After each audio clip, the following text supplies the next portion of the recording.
All right, the Super Bowl's over. It's time to move on. Eagles offseason unofficially has begun now. It's time to start looking at the Eagles, what they need to do to get better. Sixers, huge victory over the Cavs. One of those good job, guys. Nice victory kind of efforts from them.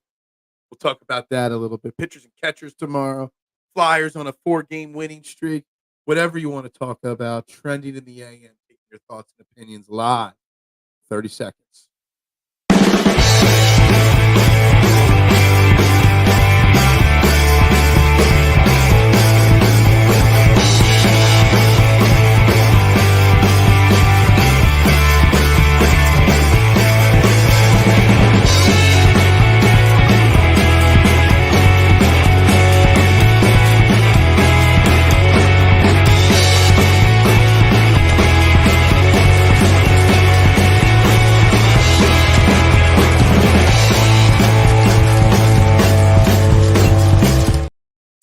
And a very good morning, everybody, and welcome to Trending in the AM right here on Philadelphia Sports Network. We're live, Facebook, YouTube, Twitter. You know the drill, depending on which platform you're watching. Make sure you hit those like, share, subscribe buttons, follow buttons, retweet buttons. Whatever you can hit on the screen, you do that for me. And make sure you turn the notifications on because we're live here every single morning, 8 a.m. And you don't want to miss a minute of the conversation. The only morning show in Philly where your opinions actually matter. And something I forget to say anymore is the first. There's a lot of morning shows out there now. The first daily YouTube show there is Talking Philly Sports. I'm your host, Phil Stiefel. You can follow me all social media platforms at Beard of Knowledge right there. If I'm on it, that is my tag name. Guys, morning. Hope everyone's well this morning. We got some snow going on outside in the Delaware Valley. I don't know about where you are here in southern Chester County. I'd say we got about an inch and a half, but another inch or inch and a half to come. It's going to mean I'm miserable. I'm already cold, tired, and worn out and exhausted at 8 a.m. The snow is not going to help me. But what's going to get me through the next 90 minutes is the conversation that we're going to have today. We're going to start talking the Eagles, the offseason, their moves that they need to make, what they need to do to get back. Because, you know, the main takeaway from the Super Bowl was that I want the Eagles back in the Super Bowl. And how do we get it? How do we do it?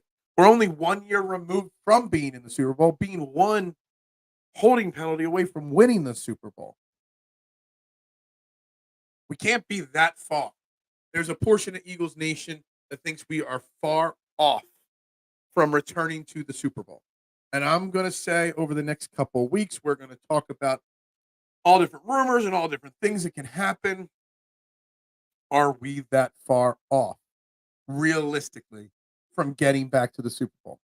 And I don't think we are. We're also going to talk Sixers today.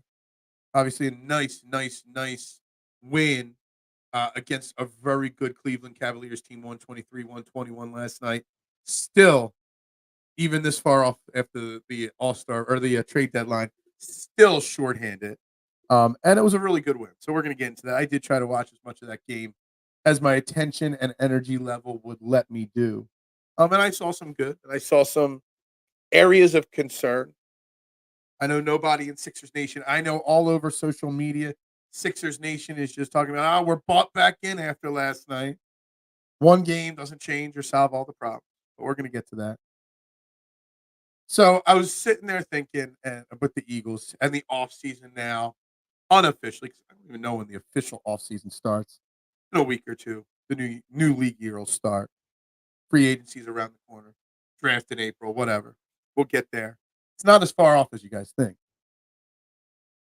But yesterday, you know, amongst Eagles rumors, the already too soon power rankings came out. Had the Eagles fourth in the NFC. Before you can win the Super Bowl, you got to get to the Super Bowl. What's up, Battlehawk? How you doing this morning? Hope you are well. It's far too soon to give power rankings, obviously. We don't know what the teams are going to look like, drafts, free agencies, et cetera, et cetera, et cetera. But as of this moment, they got the Eagles as the fourth best team in the NFC, behind, obviously, the 49ers, the Lions, and the Cowboys. And are we really only the fourth best team in our conference? I don't know.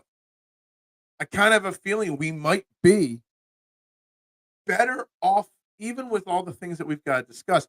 I kind of feel like we might be better off than people realize. What's up, little G? How you doing? Resign Hassan. That is something we're going to talk a lot about today. What to do and should they do with Hassan Reddick?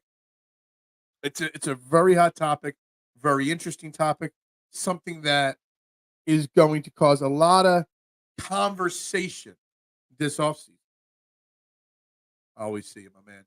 What's up, Marshawn? Spags studied the Niners so much that he knew Purdy doesn't do a lot of changes at the line of scrimmage and knew where to bring pressure and where to put defenders in the perimeter. Do we have that in Fangio? It's a great question, Marshawn. Fangio, by all intents and purposes, is kind of like another Spagnuolo. Terrible head coach, great coordinator, supposedly. We'll see. And I think the biggest question with that you have to ask Vic Fangio as Howie Roseman is on the Hassan Reddick front. Because we've got about $20-some million in cap space right now. There's a lot of moves that can be made that can increase that to 40. I've seen some bold scenarios where you can get it up north of $50 million in cap space this offseason. Does Vic Fangio need Hassan Reddick? Does Vic Fangio want Hassan Reddick? And how can we get Hassan Reddick to stay in Philadelphia versus going elsewhere? And if you are going to move on from Hassan Reddick, how are you going to replace his production? What do you have? Close to 30 sacks in the last 2 seasons. 11 or 12 this year, like 17 last year. 49ers are a better team on paper right now. I get that. That's fine. And they don't actually have to pay Brock Purdy just yet. I was looking at his contract. He can actually be held off, and he's only going into his 3rd year as a starter, so you don't have to extend him yet. You can wait at least 1 more year there. I don't know if the Lions are better or not. We're going to find out. We're going to find out if that was the real deal or not next year. Eagles need to draft good. Yeah, and it's a very, very important draft. It's a very, very important offseason. Extremely, extremely important. On all fronts, little G. Draft, free agency, everything. We got that window. Some people think that window is closing a little bit on our Philadelphia Eagles. I'm not so sure about that. With a proper draft class, the right moves in free agency, this team is right back to being the best in the NFC with maybe these potential new coordinators. Hurts needs to come correct next week, well, the next week of games, which is a little while from now. Jalen Hurts needs to be better. No doubt about it. After a massive win, you have complaints. Of course, there is something to complain about. Oh, man. Did I say the word complaints? I didn't say anything about complaints. I didn't, Marshawn. Didn't say anything negative yet about the Sixers.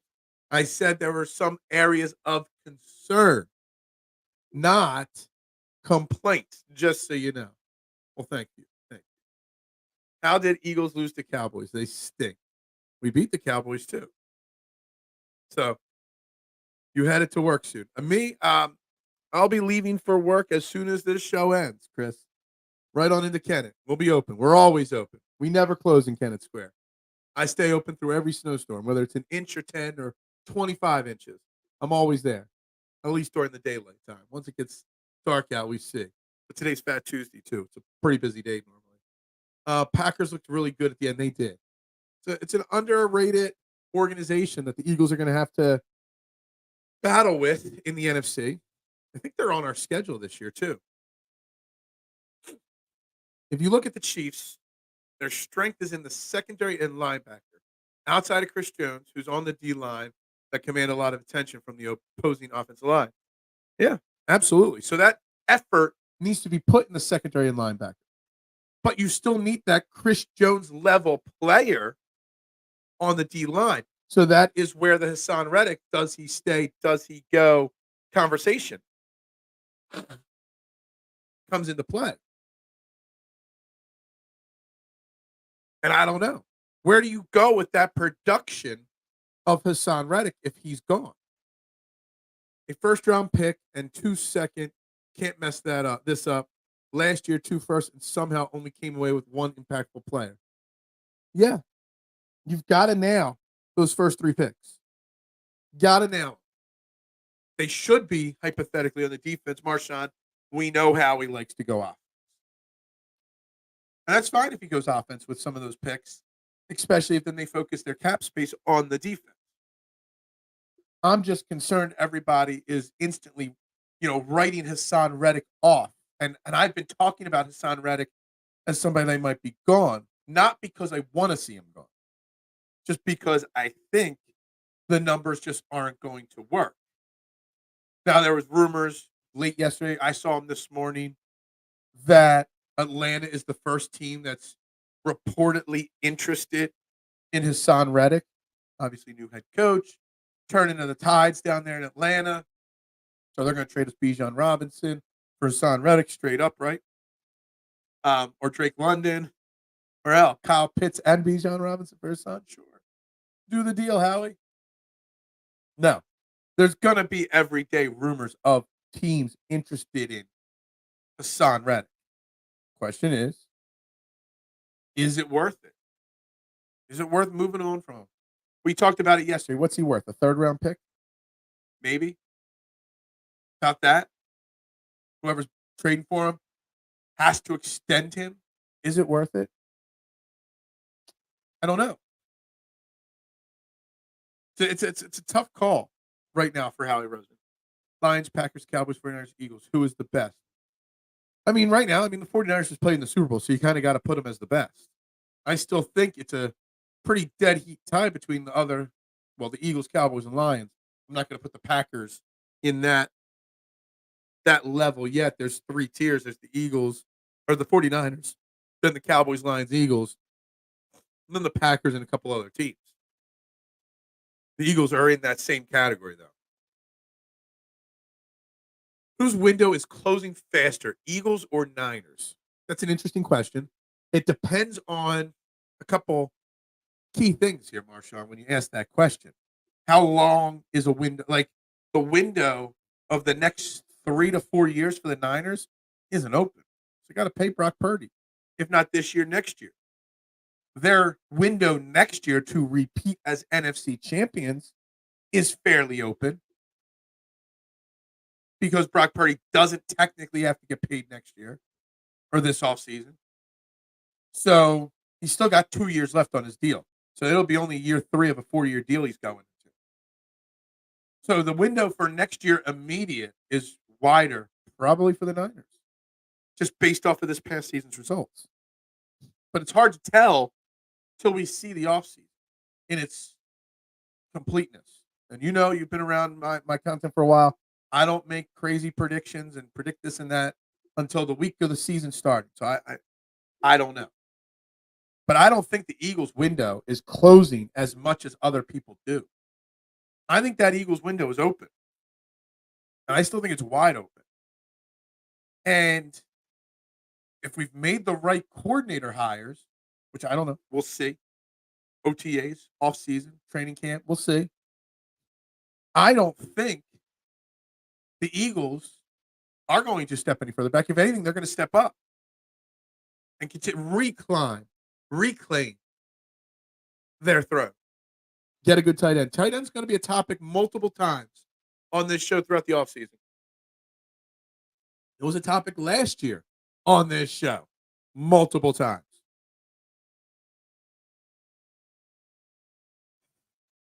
You can't just go with Dallas Goedert and a bunch of scrubs. I wouldn't be shocked if a 2nd or 3rd round pick is used on a tight end. When Kelce, not Kelce, sorry, wrong name. When Ertz, Selleck, all our tight ends, when they got to about 27 years old, it's when Howie drafted the next guy. Dallas Goedert's 27 years old now. Time to draft the next guy. The point I'm trying to make is we are overloaded on the D-line. And when opposing teams take it away, this defense can't stop anyone because of the players on the perimeter. Yeah, see, the thing is, on paper, I don't think we're loaded on the D-line anymore. Cox is possibly not going to be here. Rumors he wants to play in Pittsburgh, which, whatever. Brandon Graham, free agent. He wants to come back. Will they bring him back? Son Reddick, I don't know what's going to happen there. Milton Williams, I don't know if he's under contract or not, but I know he's due for a pay raise. Oh, I got everything up here on a side screen. Milton Williams is not listed as a free agent, so he must be under contract, which means I think he's going into his last year of his deal, Milton Williams. So he's going to want a pay raise or a trade. So that's a question. Right now, for sure, you got Jalen Carter and Jordan Davis and Josh Sweat. Josh Sweat's up for – he's one of those guys you can renegotiate his contract and save some money on the salary cap this year. But I don't know if we're that overloaded on paper. Ajomo, is he somebody that you're counting in this? Right now, there could be major change on that defensive line. So to say that we don't need – that we're overloaded, I think you're not looking detailed enough there. You need defensive backs and linebackers. We agree on that. I might let Reddick go and get a more traditional edge like Brian Burns, for example. I don't think our edge rushers stink, by the way. They're good. They could be better. They had a great year 2 years ago. Last year, not so good. McDuffie and Snead are both young and shutdown corners. We can have that too, Howie. Yeah. Thing is, how much are they going to invest? Like, just say, I'm just making this up. Say you got $35 million in cap space, and you're going to distribute $20 million of it to cornerbacks, safeties, linebackers. I'm just throwing random numbers. You got $20 million to spend. You've already got Slay Bradbury, which you got to figure out what to do. You got Avonte Maddox, got to figure out what to do. You got Isaiah Rodgers, Eli Ricks. You got Kellen Ringo. Did I say Isaiah Rodgers? I did. Zach McPherson. You might spend on one more cornerback, but maybe not in free agency. You might take that money and go out and get the best available safety to put in the backfield because you're going to cut probably Kevin Byard. Or are they going to renegotiate and keep Kevin Byard? And are you going to roll out with that? And you're going to put that money towards getting Patrick Queen or someone on his ilk? Or is Howie just going to not spend on those positions because he likes the young guys and the potential of Reed Blankenship and Nakobe Dean and Keely Ringo? That's the thing. Like, where do you distribute the money? And what's Howie thinking? Because Howie, you say the defensive line is overloaded. I think the defensive line is underloaded. And the secondary on paper, there's a lot of names there. Now, some of those names need to go, Bradbury, Maddox, and whatnot. But you got a lot of names there and a lot of money already invested in some guys. Now, everyone just says get rid of James Bradbury. And I agree. Trash can at the end of this year, without a doubt.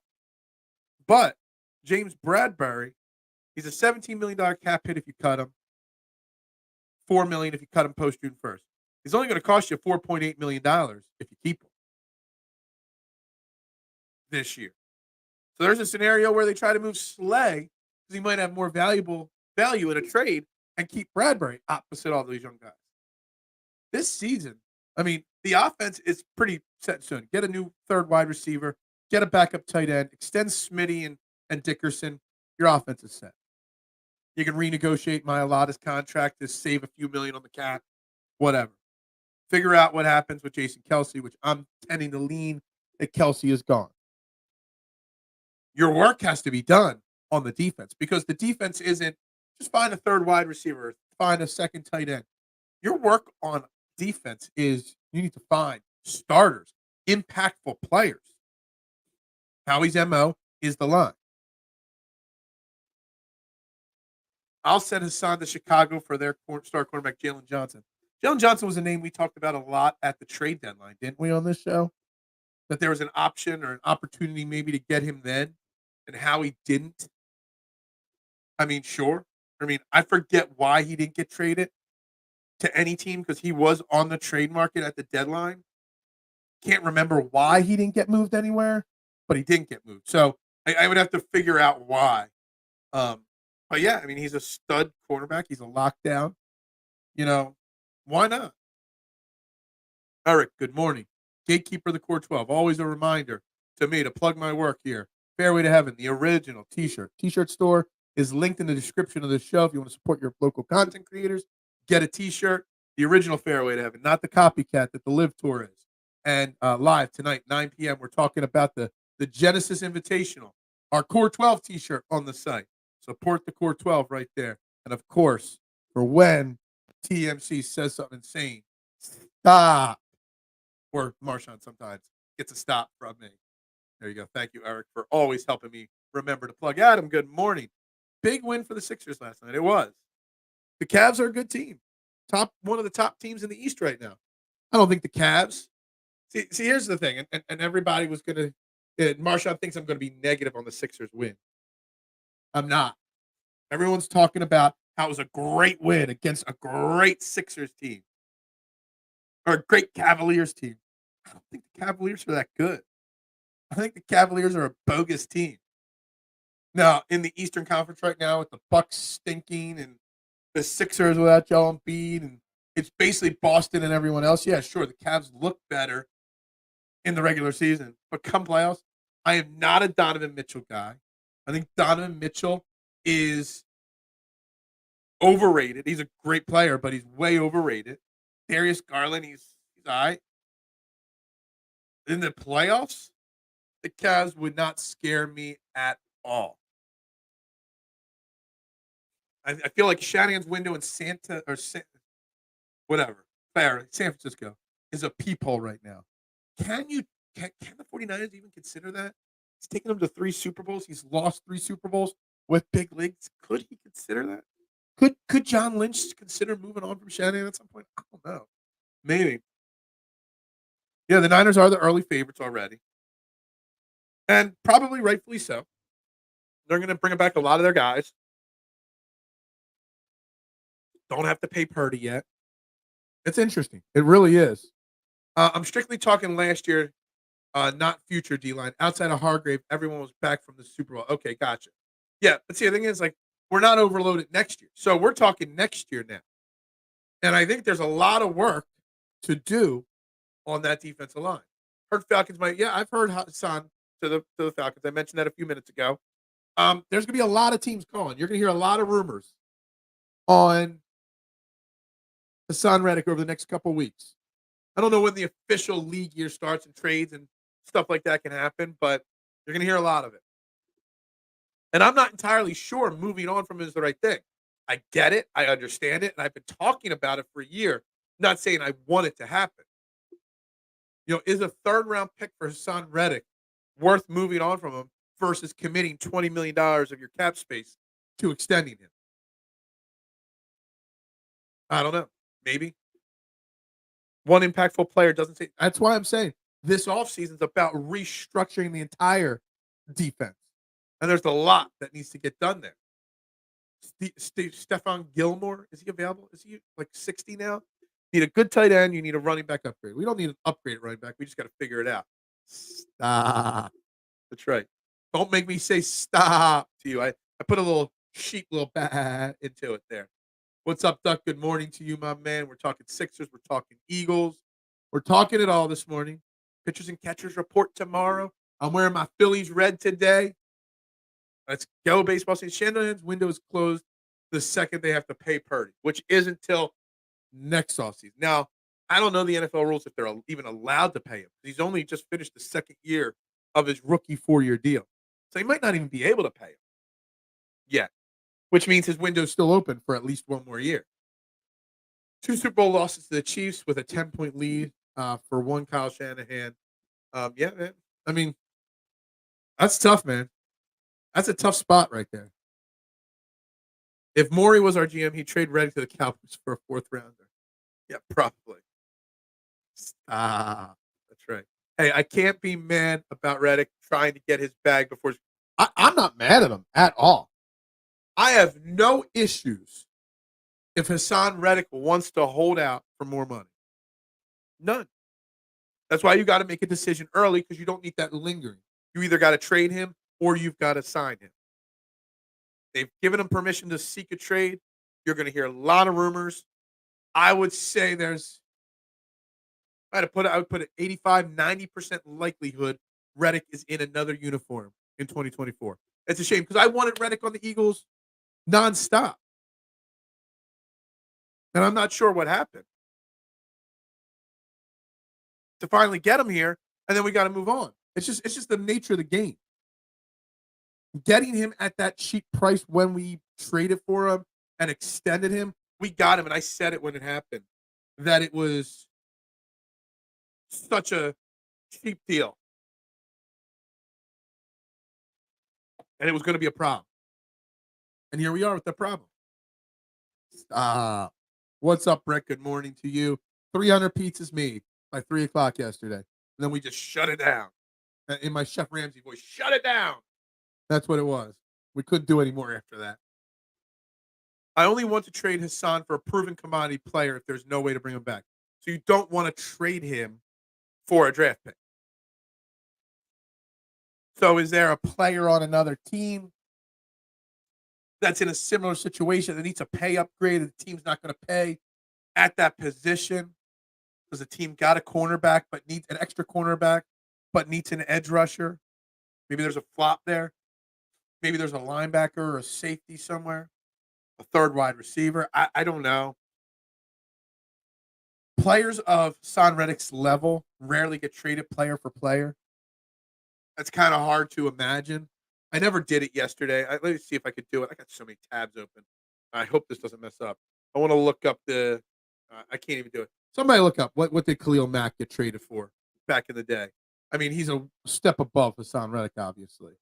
But it was all draft picks, wasn't it? Is everybody happy with Buddy? Is anyone really missing Marcus or Bev? They look the same. Yeah, so Buddy Hield looks great in his first few games as a Sixer. He's obviously more than just a sniper. He can play defense. He can get to the rim. He can pass. The Pat Bev, Cameron Payne. Cameron Payne's looking okay in his first couple games. But Cameron Payne, I still don't think is an upgrade over Pat Beverly. That's me.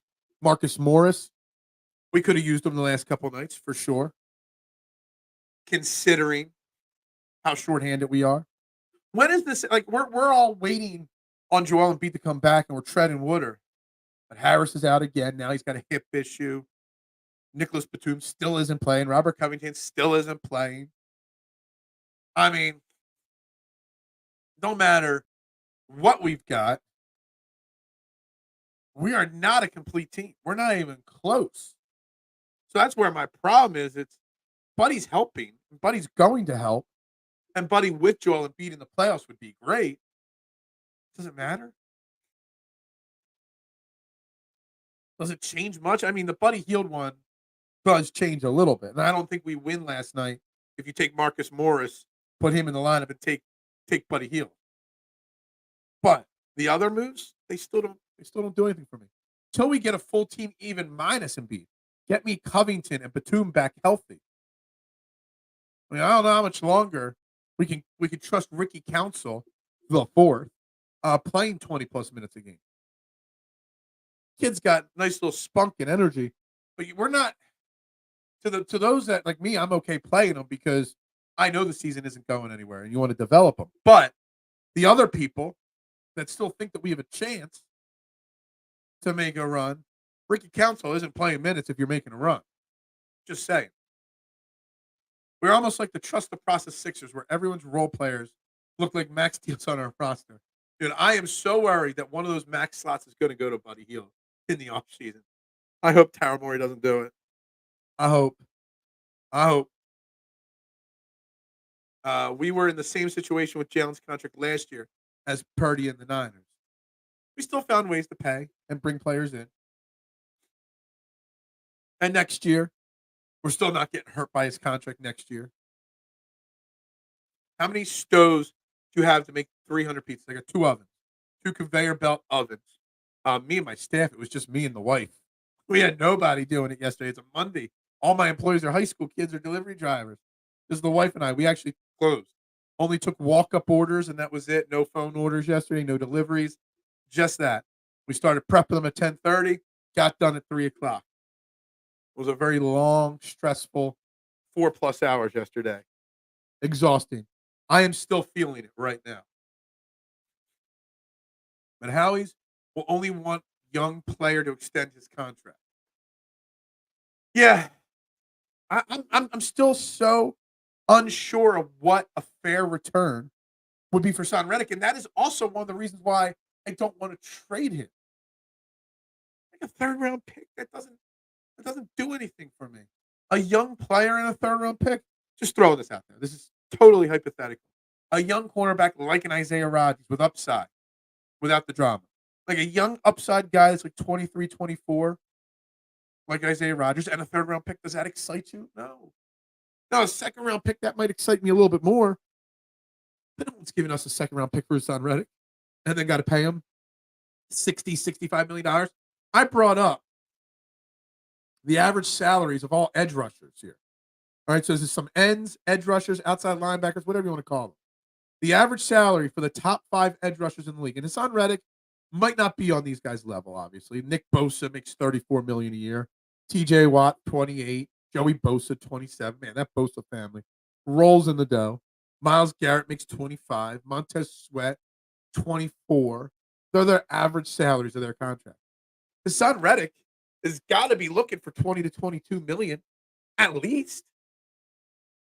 So a team's not going to trade much. So is there a way we can get like one extra year tacked on to the end of his contract in a renegotiation? I don't know. Just a 1 year, $25 million extra added on.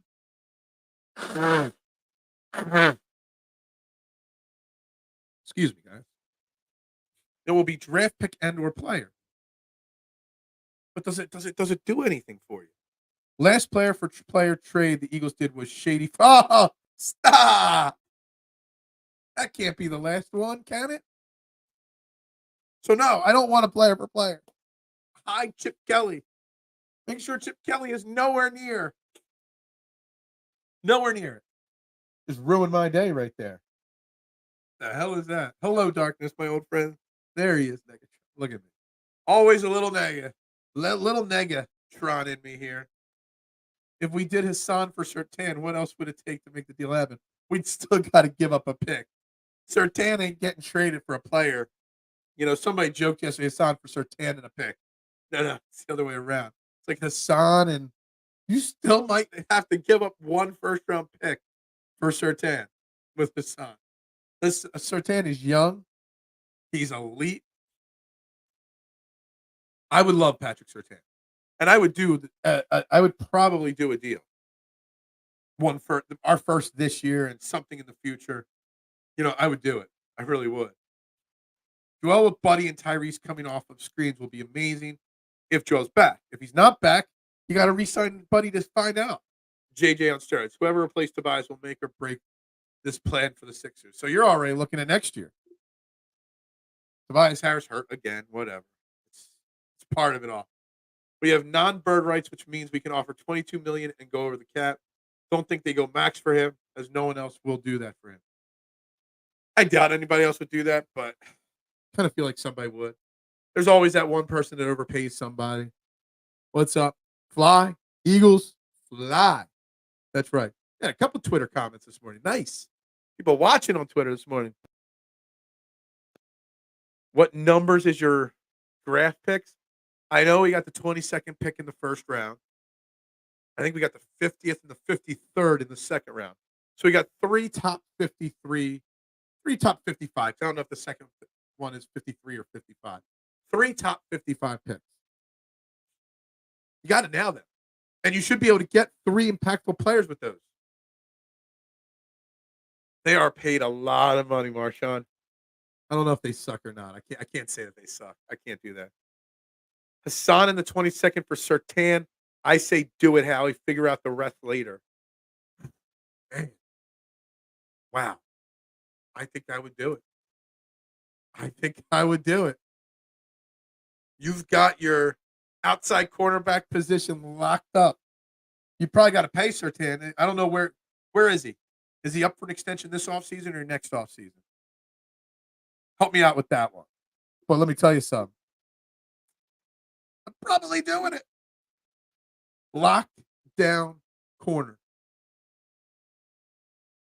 Who would you rather have, Patrick Surtain or Micah Parsons? Patrick Surtain, without a doubt, Adam, because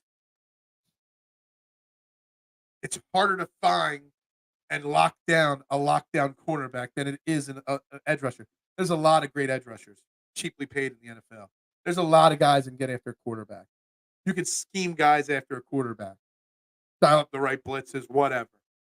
Finding someone of Surtain's lockdown, elite, Revis Island kind of quality cornerback, they don't grow on trees. We need the next elite cornerback. Can we talk about cornerbacks for 1 second? How Eric Allen still is not in the NFL Hall of Fame. Another year goes by. Are we like? I watched Eric Allen play. I'm old enough to remember watching the Buddy Ryan gangrene defense. Do we overrate him? Is he not as good as we think? I'm pretty sure I remember an elite cornerback, and I know the stats say he's an elite cornerback, but yet this guy still can't get in the Hall of Fame. What's up with that? Like, we're talking about Patrick Surtain, an elite lockdown corner, bringing him here. We've had Darius Slay. We've had not elite, but really good cornerback play in Philadelphia over the last 25 years. But the best of the best in Eagles history can't get in the Hall of Fame. What the hell is wrong with the NFL Hall of Fame voters?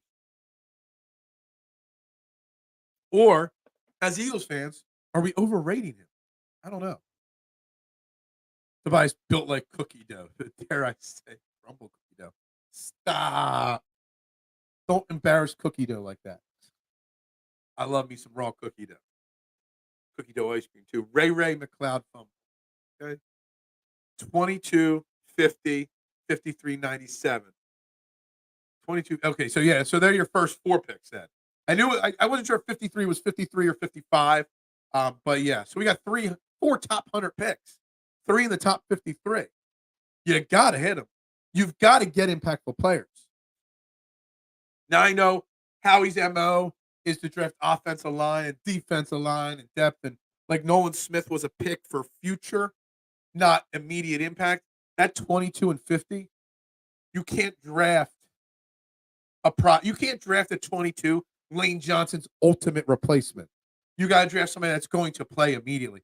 If you're not trading for Surtain, you better get the best cornerback or safety on the board that's going to step in and play right now. You need to draft people. You don't want to draft, at 50, the backup tight end who's eventually going to replace Dallas Goedert. You need impactful players, at least with the first 2 picks. And I wouldn't be shocked if Howie pulls a move, sees a guy he likes, takes 50 and 53 and moves up earlier into the second round. I could see him doing that. They're good. They make a lot of money. Defense. What do we need in the draft? Defense. I don't think I have to answer your question. I think you answered your question, especially the beginning. Neat defense, running back and O-line. Problem is, Howie Roseman's going to go O-line, D-line, wide receiver. And you got to remember, it's not just the draft, it's draft and free agency. We've got about $50 million to spend. $40 million to $50 million, I think, ultimately will be what we have to spend. We're talking about Reddick today. I mean, we could talk about, do you keep Kevin Byard or do you move on from him? Which then opens up a hole at safety, draft or free agency, et cetera, et cetera. Running back, I'm not concerned about running back. As long as we got Kenneth Gainwell, that's all that matters. I mean, you're probably not going to bring Swift back. You're going to draft a running back in the 6th or 7th round. You're going to go find the next Rashad Penny, a scrap heap guy, and we're going to roll with it. That's what we do. And in the Super Bowl, you saw the 2 ends of the spectrum. You saw the Chiefs going with scrap heats and late round draft picks that are young versus the 49ers spending big on a running back in Christian McCaffrey. Who won the Super Bowl? Who did? That's proof. You don't got to spend big on running back. Broncos might cut Justin Simmons, their star safety. He loves Fangio. We almost traded for Justin Simmons at the deadline. There was talk about that early in the season because he fit the Fangio scheme, and that's what Sean Desai was supposedly doing. If they're just going to cut him, call them. Make a deal. Yo, Hassan Reddick and a pick for Simmons and Surtain. Make that. Martian, how's that sound? Totally out of the realm of possibility. But Reddick and 22 for Surtain and Simmons. Just call it a day. And figure out the money later. Just sign Chris Jones, and I won't complain about his. That's all. You just want to lose our best pass rusher and sign the best pass rusher on the market. That's it. That's not asking too much, but that is more of a Howie move.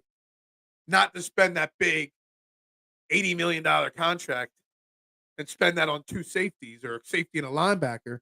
Howie move is to take that $80 million and spend it on a lineman.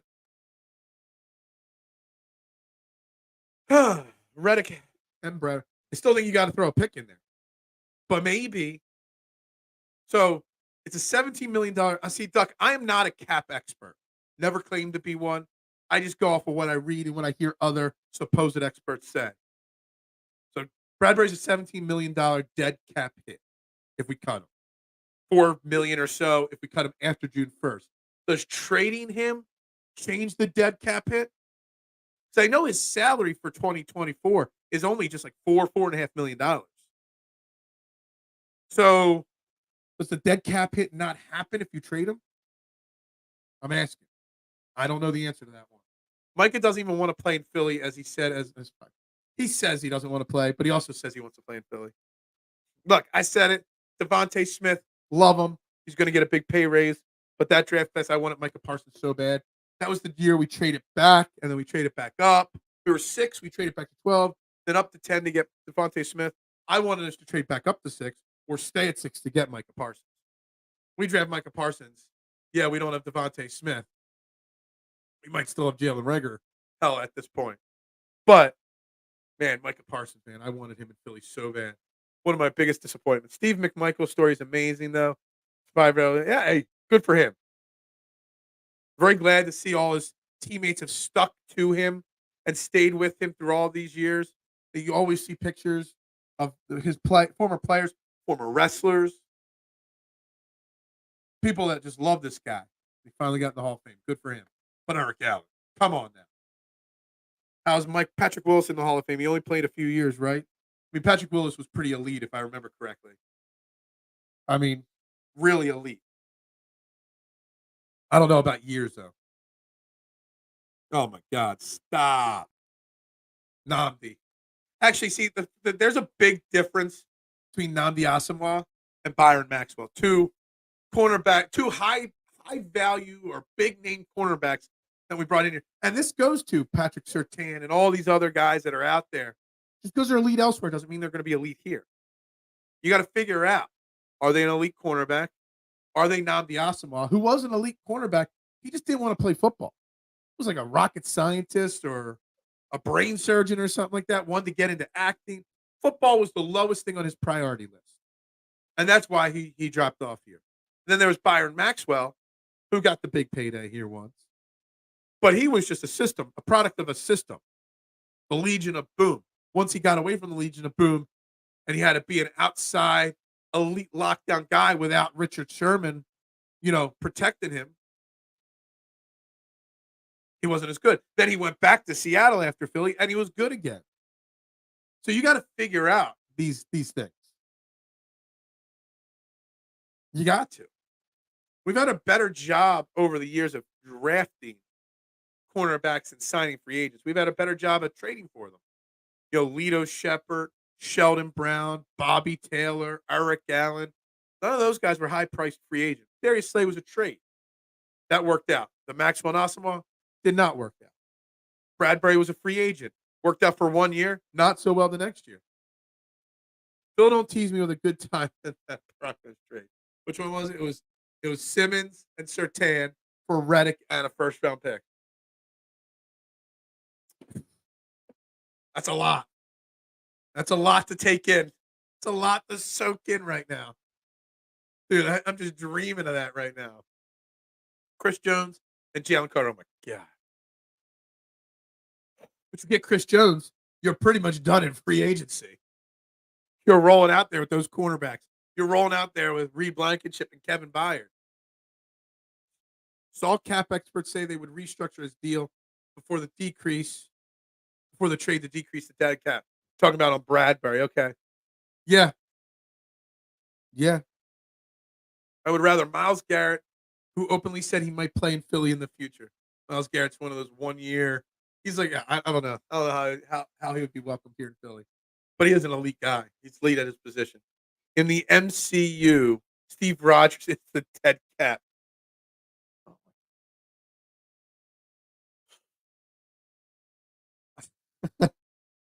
Dude.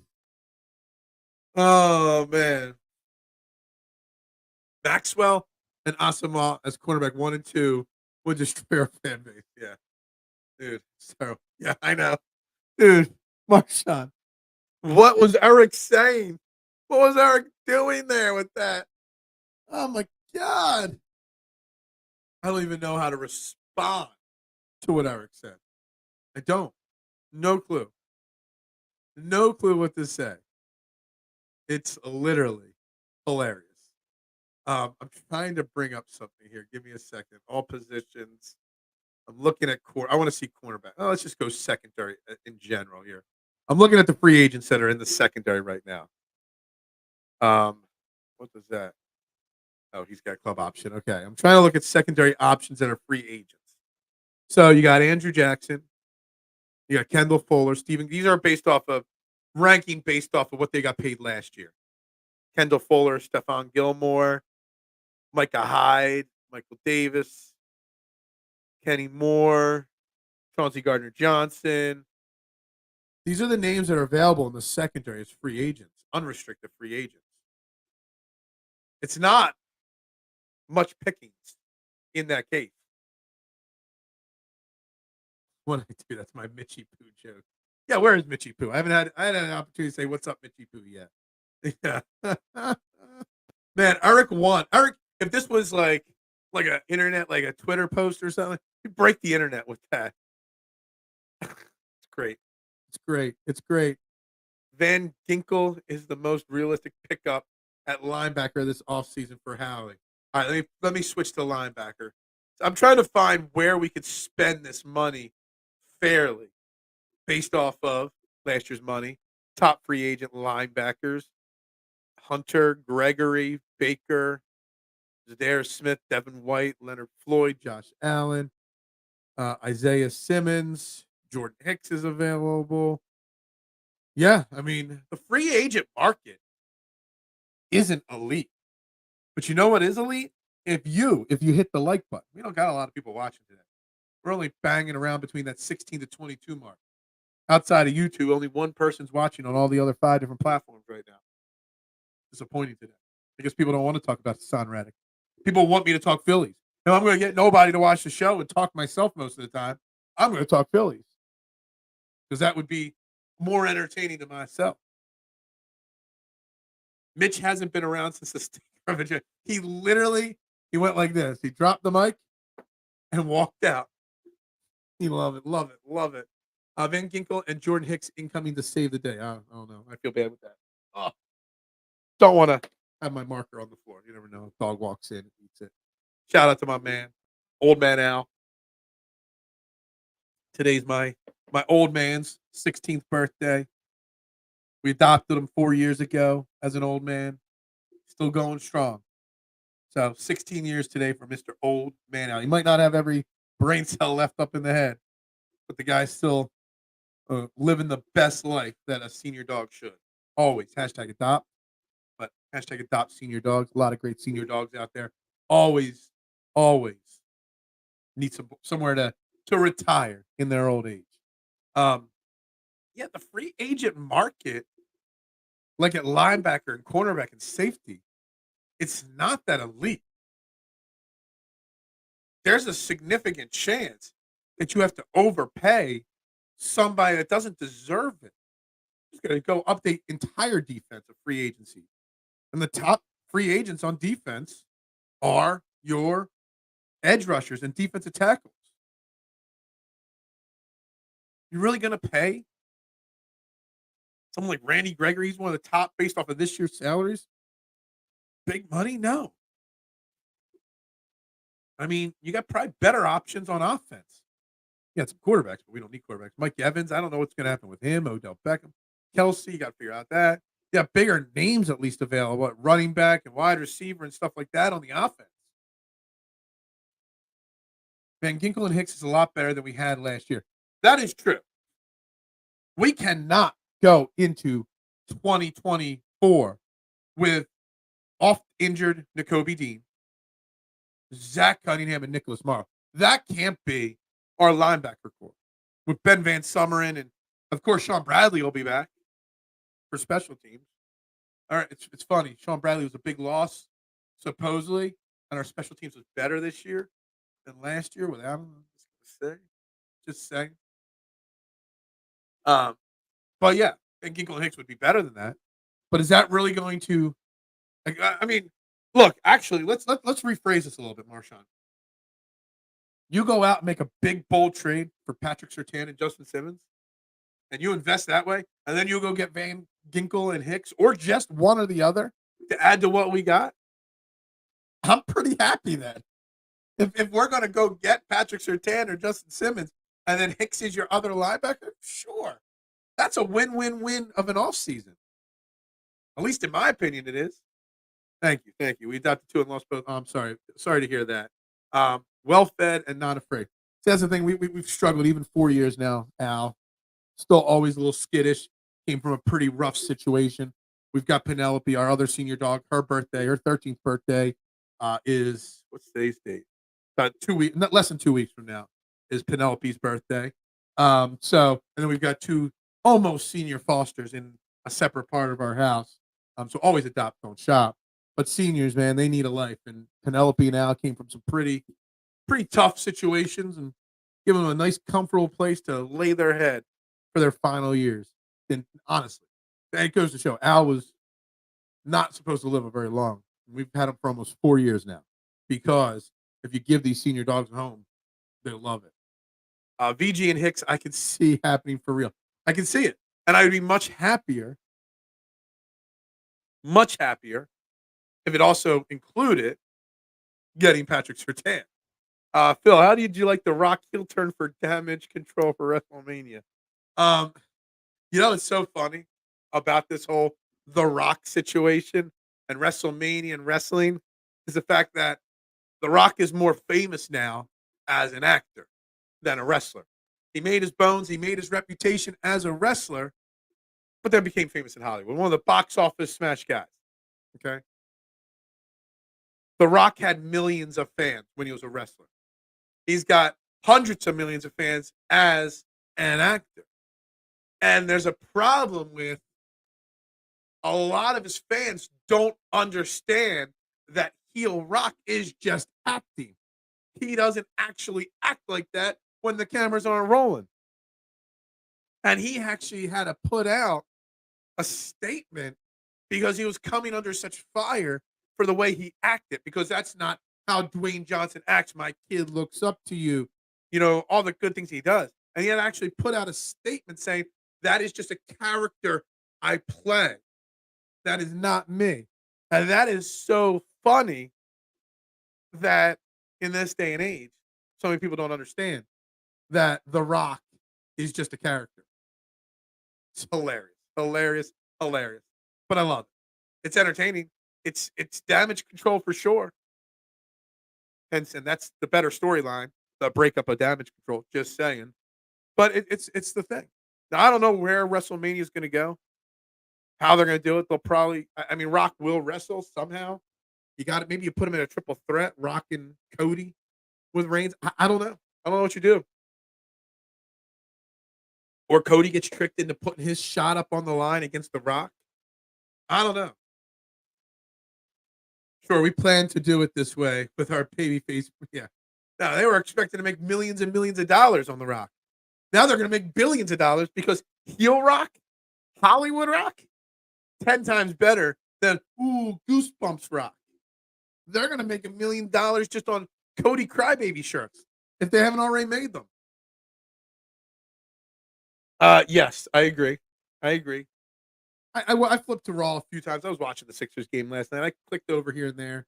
I did catch a piece of the Cody Seth segment. He had millions and millions of fans. Yeah. You like what I did there with that? I don't think The Rock wants to hurt his brand with a heel turn. He did. And he risked it. That is so funny that in 2024, we still got to explain that wrestling is fake and that the wrestlers are playing a part, playing a gimmick. These guys aren't, I mean, Seth Rollins isn't Seth Rollins' name. You know what I mean? So it's like, you know, the fact that we still have to explain this, and there are millions and millions of people upset at how The Rock's acting because they don't know it's a bit. So funny. But WrestleMania season's here. So we'll be dropping WrestleMania things. It is weird that The Rock has never played a bad guy in a movie either. Yeah. But if you notice, The Rock inserts himself into a lot of things. And it hurts it. He inserted himself in the Fast and the Furious. And the first movie was great, but then after that, he kind of hurt the franchise a little bit. Inserted himself in the DCU. The DCU had to get rebooted after that. Reinserting himself into wrestling. Forcing himself into a scenario. Had a totally uproar there. He's breaking all that. He always seems to cause trouble wherever he goes. Made Seth look like a goober. Yeah, Seth did not. I did not enjoy that.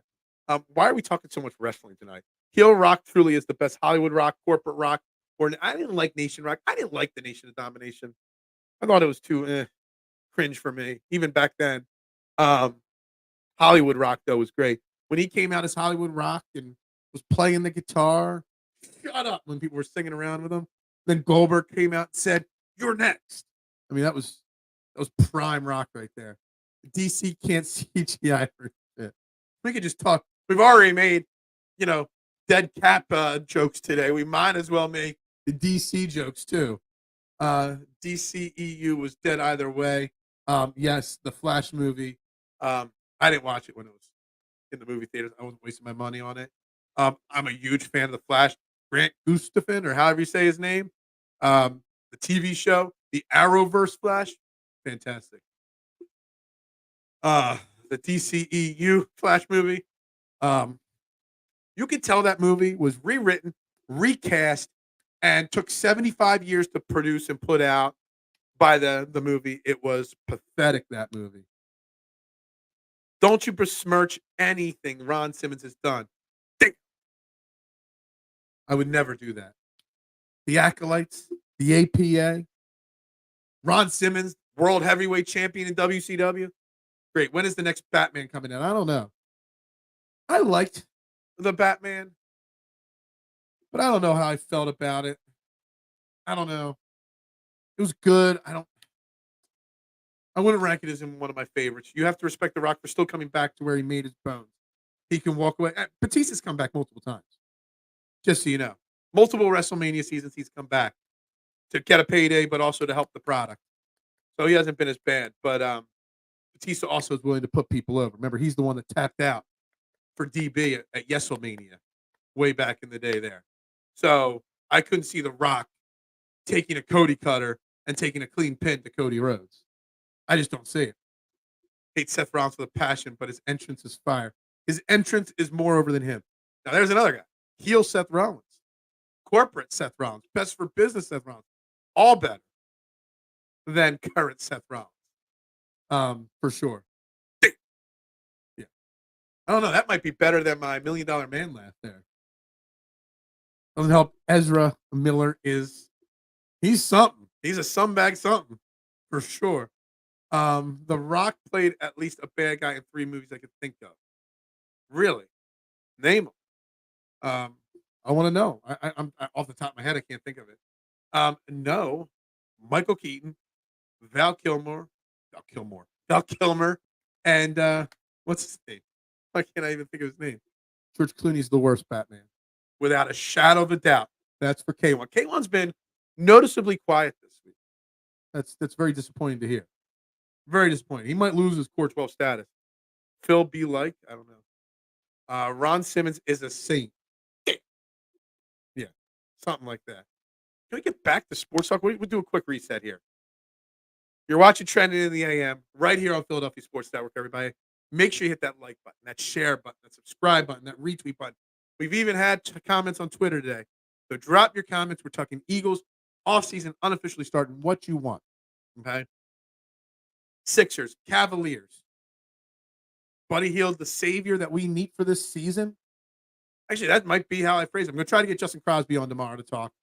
We tried to get him on for the deadline last week, but with the Super Bowl and all the things happening, he was supposed to come on Friday, but we had to cancel Friday's show. So try to get Justin Crosby on tomorrow to talk Sixers. But we're talking about Buddy Hield and this team. Kyle Lowry's almost here. When will Kyle Lowry get here in the buyout market? I don't know. Obviously, we're talking The Rock in WrestleMania. Pitchers and catchers report. But make sure you guys hit that like button, share button, subscribe button, follow button, retweet button. I'm Phil Stiefel. Final 30 minutes of the show starts now. There we go. I was thinking about putting together a commercial for the reset, having the reset commercial. Give me a second to take a deeper sip of my coffee, catch my breath for a second. I should put together. I need more sponsors to put in the commercial outside of my shirt site. Best NFL football player turned wrestler, Goldberg, Ron Simmons, or McMichael. Yeah. Rock never technically played, and Brock only in training camp. Maybe Baron Corbin. He played for the Cardinals and the Colts. Pat McAfee is technically a wrestler. People don't realize that Baron Corbin he actually has starts, I think, in the NFL even. Obviously, Roman Reigns played at Georgia Tech before he became a wrestler. So he never went to the NFL. I know I'm missing some other. D'Angelo Williams had a short stint with TNA Wrestling, was actually very good at it. I don't know if he stayed active on the indie circuit. Pac-Man Jones, TNA Impact Tag Team Champions with Ron Killings. There's more wrestlers that were football players than you realize. Sierra Hotel Indy Echo. We're going with the Shield one. Buddy, 13 threes in 3 games. Tobias, 15 threes in 15 games. Can't wait to move on. Look, Tobias Harris being out hurts. But you've seen his minutes decrease. You've seen him in crunch time, even when he does play, him not playing as much. It is what it is. Tobias is hitting rock bottom right now. And I hope Tobias Harris turns it around next year somewhere else. I love the guy. You guys know I will never besmirch, to use Mark's word, Tobias Harris's name. I just won't. I love the guy. He's a great person, great teammate, great leader. He's just declining very fast this season. The best wrestler to become a star, Carl Effin Weathers. Carl Weathers was a wrestler. Pac-Man Jones was in TNA but couldn't wrestle. He could wrestle, just not on camera. So they'd have him in the ring during commercials and off commercials when he'd have to tag out. But he did get the tag team championship. Just saying. Damn, get smart. The Mummy was a CGI villain, and Black Adam, Rock is a villain. Doom, I have never seen. Get Smart, I forgot about Get Smart. That was with Michael Scott. I know that's not his name. It'll always be Michael Scott to me. That was actually a really Anne Hathaway was in that. That was actually a really funny movie. But yeah, he was. The Mummy wasn't his fault. He wasn't a villain. He was just restfully sleeping in his coffin. Somebody else had to wake him up. If anything, what's his name? Frazier. Brendan Fraser's character, he was the villain in that movie. They had to go and rob tombs and steal artifacts. Indiana Jones is technically a villain. Let the dead rest. Just saying. Mango McMichaels was a freaking horseman. He was. And you see all these players supporting him. But also Ric Flair's always by his bedside there, supporting his friend. Mike Tyson knocking out HBK broke me as a child. What was better, Mike Tyson knocking out HBK or Floyd Money Mayweather legitly breaking the Big Show's nose? And you should see, if you haven't seen it, there's interviews of them talking about that little stretch that they had, their little rival. And Big Show told him, yo, you can't fake it. I want you to give me your best shot so it looks real. And he had his best shot and broke his nose. Carl Weathers wrestled and boxed for a while between football and acting. I did not know that. Rest in peace, Carl Weathers. Dude, I'm telling you, all the Super Bowl commercials, man, they're all good. There's some good ones, some bad ones, some great ones, whatever. But man, that FanDuel kick of destiny, and at the end of the commercial, you got Carl Weathers tipping his cap or whatever. I think it was the kick of destiny commercial. I'm just like, oh man, they filmed that, and then he passed. Oh my god, that broke my heart seeing Carl Weathers there. The Tobias hate in Philly is real in Philly. I like the guy. I love the guy. And you know what? He's had moments where he's carried this team. And it would not shock me if Tobias Harris in the next week or two gets hot and goes on a run. And honestly, if we want to succeed this year, we need him to get hot and go on a run. Abso-freaking-lutely. I like Indiana Jones. But National Treasure, man, I've never seen the new TV show. But those two movies were great. And supposedly, there's rumors Nicolas Cage might finally have a script to come back for National Treasure 3. Just saying. The Book of Secrets, whatever, page whatever. It might be happening. See, we can even talk cheesy movies. The Rock wasn't a villain in The Mummy because it was retconned in The Scorpion King, and Black Adam wasn't a villain in that movie, just an anti-hero. Yeah. Difference between being an anti-hero and a villain. And again, even before the retcon in The Scorpion King, look, if you wake up a sleeping mummy and he tries to eat you, that ain't his fault. That's your fault for waking him up. Buster Douglas. Kick of Destiny commercial stole from Happy Gilmore, but it did give me the. Yeah, it wasn't a great commercial, but the Carl Weathers, clip at the end, and then they gave him a little tribute at the end of the commercial there. Man. A little tearjerker there. The little salty substance started coming out of my eye. I don't know what it was. Just a salty substance. What is this? I don't know. Who was a bigger disappointment in their primary role? Tobias Harris or Daryl Morey? Oh, man. Daryl Morey. You know I'm not a Daryl Morey fan. I've never. Somebody tried to call me out on this show yesterday that I flip-flopped on Daryl Morey. I have never said one good thing about Daryl Morey. Now, I have said good things and bad things about Tobias Harris. I will never besmirch the man, Tobias Harris. But I know it's time to criticize him from time to time. That he's got to do more. That he might not be worth the contract. The contract is what it is, blah, blah, blah. But he's got to do something. So I can criticize the guy and still support him. Daryl Morey, you'll never get an ounce of pat on the back on Daryl Morey from me. I honestly thought I was gonna get a stop for the National Treasure take. I never saw an Indiana movie. So I love Indiana Jones. It's cool. Whatever. I love them. They're great movies. Them constantly bringing them back again and again and again now with 85-year-old Indiana Jones. It just doesn't do anything for me. I haven't even seen the last two of them. There's just no need for Harrison Ford to be riding motorcycles and fighting Nazis anymore. I mean, it makes no sense to me. National Treasure, they're fun movies. But the thing that always gets me is I'm not a huge Big Bang Theory, but I've watched enough of it. And there's one episode where what's her name tells not Leonard, Sheldon, that Indiana Jones played no role in the actual outcome of the movie. You take him out and the movie still happens. And that totally, it was meant as a joke and whatever in the TV show, but it ruined Indiana Jones for me. It really did. The Nazis still find the Covenant. They still open it up and all the Nazis still die. Indiana Jones being there was pointless. Carl Weathers was a good actor. The Predator, 1,000 Times, yes. I maybe one of the Law and Order shows. I know he played a lawyer, so he wasn't just like an athlete actor or an action actor. He could do serious roles as well. And obviously comedy, Happy Gilmore, amongst other things. Carl Weathers, if you look at his acting credential sheet, it's so much more than just Predator and Rocky. National Treasure is so much more engaging and entertaining and has less guns in it. Yeah. And there's a lot more history lessons. You can actually learn a few things in it.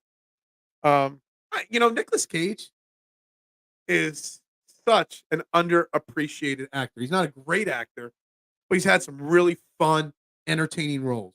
And it's a shame we never got to see him as Superman. They got their bag. They give you millions. Do you say, no, I don't deserve that money? No, you say, yeah, of course. I have never complained about a single athlete signing a contract that they didn't deserve. Now, I've complained about the GMs giving out said contracts. Sure. I've never complained about the Sixers giving Tobias Harris that contract, though. Because again, you traded a lot to get Tobias Harris. Then you traded even more to get Jimmy Butler. Jimmy Butler said, it's either Brown and Simmons or it's me. They said Brown Simmons. He said, I'm out of here. So Butler went. You could not let Tobias walk. You had to give him the max deal. Because if you didn't, somebody would have. And everybody crushes the Sixers for giving Tobias Harris. Elton Brand giving Tobias Harris, which that reminds me of something else I want to bring up. That big contract. But there would have been 5 other teams lining up to give Tobias Harris the 40-year max contract. Elton Brand, the Charlotte Hornets fired or their GM retired or moved into an executive role. Basically, we don't want to fire you. We're going to give you the benefit of the doubt. We're going to move you to a different role. And Elton Brand is on their short list of candidates to be their GM. And I've been saying this for a long time. I don't know if Elton Brand's a good GM or not because he's been living in the Daryl Morey shadow for how many years now? 4 years? So it would be best for him to move on, and there's an opportunity for him to help rebuild another team. And then we can know whether Elton Brand's a decent GM or executive or not. New National Treasure is okay. The TV show, yeah. Same quality as Leverage or Librarian Show. I watched a few episodes of Leverage, and the Librarian shows, I know what they are, never watched them. It looks cheesy. I don't pay for Disney, so I don't have Disney, so I wouldn't watch it. They're making another Creed movie, another one. Daryl Morey, hands down, you do realize we could have had Halliburton 2 picks and Buddy over our. There are a lot of moves that Daryl Morey could have made that he didn't make. But man, you criticize him, you get in trouble. There's plenty of people that think Daryl Morey is doing an amazing job. I give him one more offseason. This is his chance with all the cap space. I don't trust Daryl Morey next offseason. I don't trust him to make the right moves. I fear that Daryl Morey will give a max deal to Buddy Hield because he's here. And everyone says Buddy Hield's exactly what you need next to Joel Embiid. Get it out of here. But it is true. All those things would have happened even if Indy wasn't there. When Blossom said that, it blew me. Yeah, I can't think of her name in the show. I know of her as Blossom. It is so true. This is a great comment from you, Marshawn. This is not funny. This is not a stop. Face Off is an extremely underrated action flick. Nicolas Cage and John Travolta were amazing in that movie. Fantastic. Fantastic. It was a great movie. That wasn't Morey who gave him that Tobias money, though. No, that was Elton Brand. I know. I love National Treasure, but when they were in Philly and was able to run from Reading Terminal to Society Hill in 2 minutes, it breaks my mind. You got to take it, a little movie magic, It is what it is. It wasn't 24, the TV show with Kiefer Sutherland in real time. Maybe it took them more than 2 minutes and they just edited it down. You really want to watch them run all that way in a movie? Elton Brand will run the Hornets. Hey. We can't truly judge Elton Brand for his time in Philly.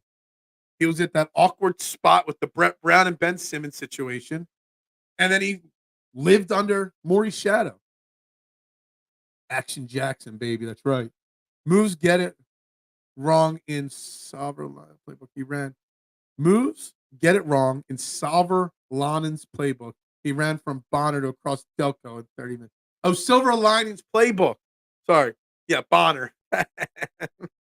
Good old Bonner ain't even there anymore. It's now Bonner Prendergast in one school. It used to be the 2 separate schools. My mom and aunt went to Prendy. My uncle went to Bonner. When we grew up, we lived in the O'Hara area. Action Jackson, that's right. Yes, the Phantom Halliburton trade. I thought for sure that was on the table. And now you keep hearing stories that maybe it wasn't on the table, that it was just a rumor, and it was never actually offered. I don't know. I'm going to go on for the next 10 years watching Halliburton thinking he could have been a Sixer. I don't care if they backtrack that rumor. Tobias would have been the second best player on any other team or any team Iverson played on as a Sixer. Yeah, Tobias Harris would have been great in the 90s. Hey, maybe even in the early 2000s.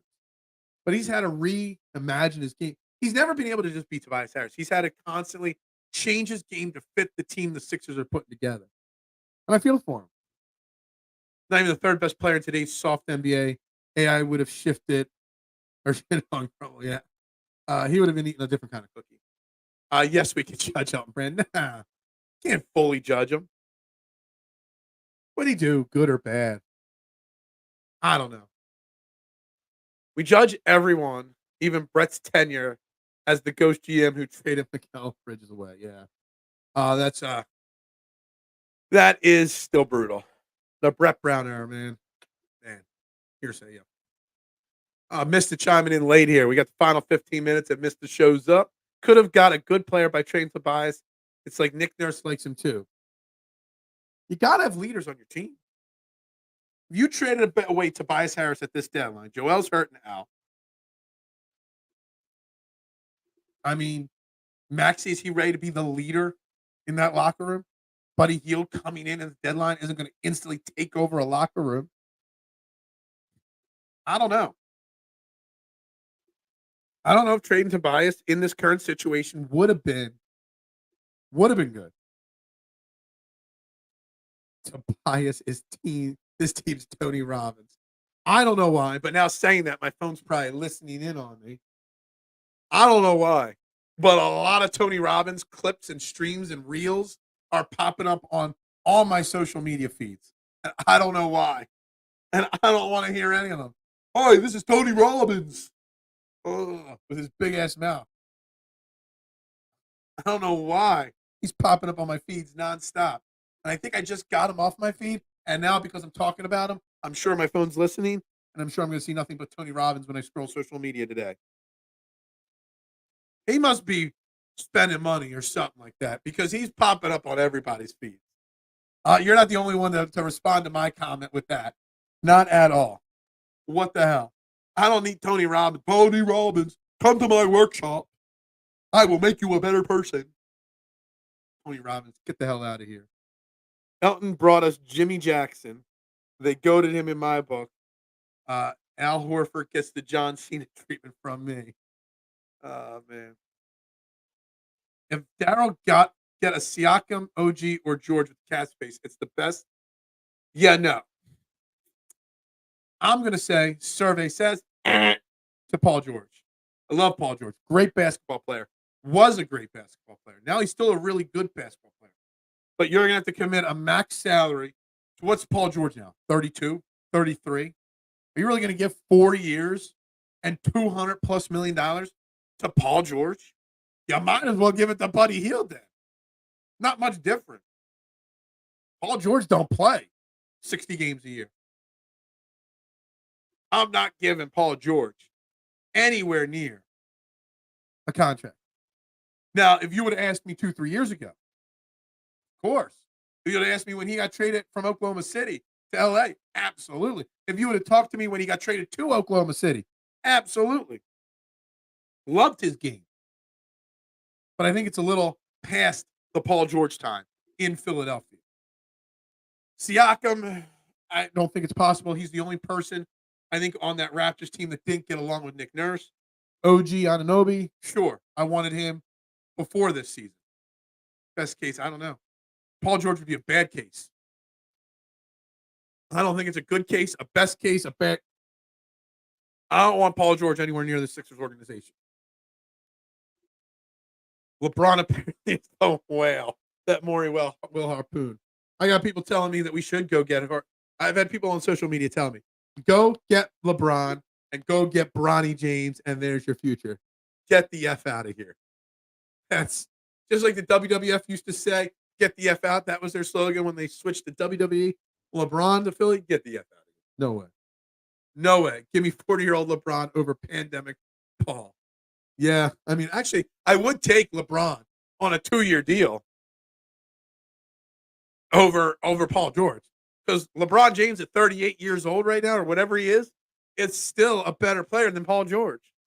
LeBron James right now is still one of the 10 best players in the NBA. And he's 38 years old. He's been playing for 20 years. And he's still one of the top 10 players. So technically speaking, I would still take LeBron over Paul George. OG and DiVincenzo without losing Buddy and Oubre will get my respect. Dude, Eric, what are you doing this morning? Did you think that Daryl Morey is going to find a way to get OG, DiVincenzo, keep Buddy Hield and Kelly Oubre? You don't think he's going to be able to pull off all that? I highly doubt it. He'll probably find a way to trade for James Harden again, though. K1, final 10 minutes. Welcome to the show. It's about time you joined. We missed you today. We're talking Eagles. Unofficial offseason start, and Hassan Reddick. We're talking Sixers, Cavs. Sixers. We're spending more time talking about Sixers offseason than the Sixers win over the Cavs. We've talked The Rock, Hollywood heel Rock. We've talked National Treasure being better than Indiana Jones on this show. What else could come up in the final 7 or 8 minutes of this show? I have no idea. This chat really don't want this version of LeBron on the Sixers, but y'all want Tobias. I would take LeBron over Tobias. I never said I wanted Tobias over LeBron. I think you're putting words in my mouth. Just saying. You're late, but not Charlie Hoffman. I got my bets. Fairway to Heaven tonight, 9 p.m. These are my outright bets for the Genesis Open right here. You got to wait to hear them or be following Fairway to Heaven on Twitter. Only way to get my bets. Are you still taking one of us crazy people to WrestleMania? Or after that, you were thinking that? I don't know. Oh, man. Who wants to I will take anybody to WrestleMania as long as they drive all the way out to Landenberg to pick me up and drive me there and then drive me home. I'll take you to both nights if you'll do that. Because I don't feel like doing it. All fancy today with the Roman numerals. Yeah, exactly. He couldn't just put 12. He had to put the Roman numerals. Thanks for picking up on that. I didn't pick up on that. Thank you for your honesty, Big Phil. I'm always honest. Have I not always been honest? I admit when I'm wrong.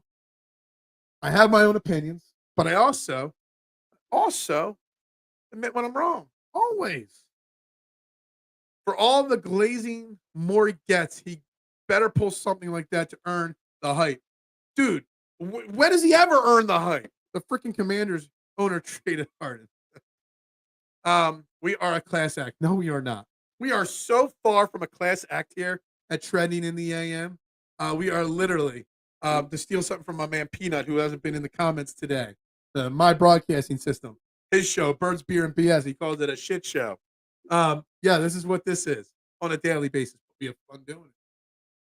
We have fun. That's it. Whether there's 40 people, 50 people watching, or like today, 20. We do what we do here. Morey would still be trying to move him for that bench player on the Clippers. They wouldn't budge from. Yeah. So one of the trades, Eric, I forget one of the trades at deadline. Somebody, I don't even know who he is. Trey Mann got traded as part of some deal. And it was like a minor trade. And I thought it said Terrence Mann. I'm like, hold on a second. We couldn't get Terrence Mann for James Harden. But yet they traded Terrence Mann for this bet. I'm like, whoa. And then I reread him like, oh, it was Trey Mann. Big difference.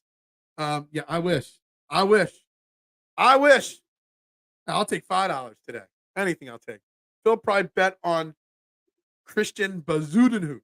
See, K1, you didn't even spell it right.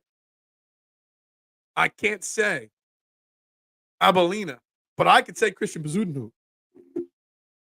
Because I can't miss on a golf name. I can't. I knock these golf names out of the park. And I will do my obligatory talk tonight. As a golf content creator, I am required to talk about Tiger Woods. And Tiger Woods making his season debut, his first real tournament since the Masters. We played a couple some off tournaments this fall. I will have to talk Tiger Woods. We will talk Tiger Woods tonight. 9 p.m., right where you're watching this, the best fantasy and gambling golf show. And we also just talk golf in general. Got a special guest tonight. Jason and I, we're going to have a lot of fun. So Core 12 is the new version of the Dirty 30. Now, I'm going to call you guys the Dirty. Instead of the Core 12, we're going to call you the Dirty Dozen. Best ABBA song. Oh, we're not going there. Why are we talking? Like, where did that even come from? Would have caved for Trey Man at the deadline. Yeah, probably. See how I set up the golf show? Hey, I was going to plug it no matter what at the end of the show. And we are the original Fairway to Heaven, not the knockoff version that Liv does and still has not stopped doing. Support my t-shirt site. Link in the bottom in the description of this show. The original, the Core 12, the Stop, which we've been able to work a few times into the show today. Waterloo. Who did Tiger sign with? Nobody. He's got his own shirt brand now. I have it written down in my golf notes. I don't know where they are. The logo of it is awful, in my humble opinion. The new Tiger Woods logo, terrible. They have one hoodie on the advertisement. It's pretty nice looking, but the logo's terrible. The initials and the letters, I don't know. We'll talk about that tonight. Winner takes it all. Take a chance. You guys are all talking that stuff. I don't even know all these songs. Can I be the Lee Marvin of the Dirty Dozen? Why do you get to be Lee Marvin? Dirty Dozen is one of the most underrated movies of all time. I love it. It ranks in my top 10 movies of all time. I love The Dirty Dozen. Tiger Woods fell off after the cheating scandal. He was still winning events, though. That accident when he destroyed his leg, compounding that with all the back issues he's had throughout his career. I'm going to set the over-under tonight at 4.5 events that he plays this year. He's playing this week at the Genesis. There's the 4 majors. There's a couple other events he likes to play in when he can. He said he wanted to try to play 6 to 7 events this year. The majors and Genesis would be 5. I'm going to set the over-under at 4.5, and I might take the under. I just don't know if he's got it in him anymore. But Tiger Woods playing golf, it's good for the game. Now, I will say, and I'm going to say it tonight as well, Tiger Woods getting an exemption to his own event seems a little bogus. He didn't qualify for the event. It's an invitational. There's specific rules to get in the Genesis, and they had 4 sponsors exemptions. They could have given it to another young player or a player that's been playing well and just hasn't qualified yet, but he gave himself one of the 4 exemptions. I mean, he is Tiger Woods, so Sunday Red. It'll still be Sunday Red. Just looks a little different. It's with TaylorMade. I was TaylorMade making his stuff, his new gear. But I know he's got his brand. If TaylorMade's making it, I see. You could set me free, take a chance on me. Because I called Bean Lee. Oh, you called it first. You got dibs. You called shotgun. So you get Lee Marvin. Okay. Done deal. You called it, so you get it. I'm calling dibs on Jim Brown. I would throw grenades down those vents. Are you faster than him? Because he wasn't fast enough, Jim Brown, to escape the bullets. But that was such a clutch scene there for Jim Brown. It was. I love it. Guys, we got to wrap this show up. Dude, this show went all over the place today, but it was a good show. We can't spend 90 minutes every day talking Eagles offseason because we're going to talk it more tomorrow. We're going to try to talk more Sixers tomorrow. I'm going to try to get Justin Crosby on. I want to bring up tomorrow the Britton Covey situation. We haven't really talked about it much. But yeah. You can't be serious. You don't know what the Dirty Dozen movie is? Like, that can't be a serious comment. We haven't talked about that. Accountability and why some people hate Britton Covey saying what he said. We will talk about that tomorrow. We'll talk Sixers more tomorrow. Who knows what else we'll talk about tomorrow? Because you guys are completely insane in the chat on a regular basis. We were trying to replace the Core 12 with the Dirty Dozen. But then I thought about the Dirty Dozen movie, which is an amazing movie. Let's talk movies tomorrow. We're going to talk sports tomorrow. We have to talk sports. But we can mix movie talk into the conversation always. Always. I'm going to start bringing up a list of 2 or 3 movies every show. Movies I like. All right? And I'm going to ask you guys which movie you like better. I actually like that idea. That might be a regular recurring segment. This or that. Movie or movie. Maybe we'll do that. Then we'll do some TV show ones. TV show versus TV show. I think we got something else to add to the equation here every 90 minutes. He should be gone. Tyrell Morey absolutely should be gone. Without a doubt. The Dirty Dozen TV show is I didn't even know they made a TV show on it. How many seasons did the Dirty Dozen? I didn't even know they made a TV show. It was a movie. More guests. I had like 700 guests in the last 2 weeks. I got to work on some for this week and next week. I got to start getting into, Mark in the comments normally. Mark Moschitelli, my good friend who used to be a regular on this show. He's joining me on President's Day, which I think is Monday. I asked him what Monday President's Day was. Was it next week? And he gave me the date. I'm like, that doesn't answer whether that's next week or not. So, yeah, Mark will be on next Monday as a guest. Anyway, guys, we got to wrap this up. If you're going out, be careful. Still snowing. Looks like, oh, man, got another inch in the last 90 minutes. At least an inch of snow is falling outside. So be careful if you're out and about today. If you're in the area that got snow, looks like we got about 3 inches so far here in southern Chester County. So be careful. We'll be back tomorrow. Train the AM, 8 a.m. as always, right here. Tonight, 9 p.m. Fairway to Heaven with Jason and I and a special guest. Guys, have a great day. Be safe. Always go Birds, right? Isn't that what we always do? You want me to bring back Miss Renee Washington? Of course you do. We'll see who we bring back next. I'll tap it. We brought in multiple PHLY guests in Jim, in Bill Matz and Renee Washington. We'll look at some other networks. We'll see who else we can bring in. We gotta bring in more of the PSN guys too. We'll see where we go with the guests. Everybody have a great day. For Philadelphia Sports Network, I'm Phil Stiefel. Like, share, subscribe, follow, retweet, do it all, guys. We'll see you guys tomorrow. Go Birds.